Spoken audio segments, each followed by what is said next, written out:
טוב, אנחנו עדיין בעניין של מטבעות. זה קצת נשמע מופרך, אבל זה ממש אמיתי, כי הביטקוין, המטבע הווירטואלי, הוא שובר שיאים של כל הזמנים. נכון, הביטקוין שובר שיאים. היו הערכות שזה קשור לאי-ודאות שיש בעולם, הבחירה של טראמפ, והאי-ודאות לגבי המצב הפוליטי באירופה ב-2017, אבל דווקא נראה שיש הערכות שהסיפור מגיע בכלל מהכיוון של סין.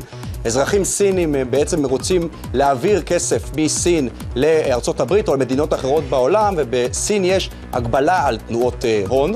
והדרך שלהם, דרך המטבע הביטקוין, שהוא לא מפוקח על ידי הבנקים, הוא בעצם מסחר שהוא נעשה באינטרנט, הוא כלי עבורם להוציא כסף בעצם מסין לארצות הברית ולמקומות אחרים, ורואים את זה בעיקר כי ההתחזקות של הביטקוין בתקופה האחרונה קורית בעיקר בזמן המסחר של סין. אבל אם מדובר במטבע וירטואלי, אז למה זה כל כך מעניין אותנו? מה קורה איתו? זה שהוא לא מפוקח זה הגיוני כי זה באינטרנט, אבל למה, אם הוא לא באמת מוחשי, אז למה זה כל כך חשוב?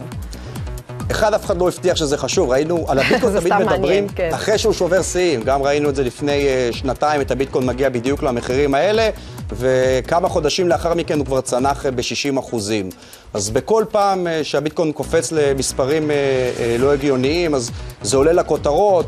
זה בטח מטבע שהרמת סיכון בו היא מאוד מאוד גבוהה, אין שום דרך להעריך מגמות או מה משפיע עליו, בשונה למטבעות אחרים בעולם, שאפשר לראות אירועים מקרו-כלכליים שיש להם השפעה ומגמה על התנהגות של מטבעות. הביטקוין אין לו מתאם עם שום מטבע בעולם, וזה לגמרי אימור, זה אפילו אימור מאוד מאוד מסוכן להשקיע בביטקוין. טוב, אבל זה נחמד לשמוע עליו, אולי תצטרך לתת דמי חנוכה לילדים בביטקוין, יותר זול. מצוין. אייל גורן, תודה רבה, חנוכה שמח. חג שמח.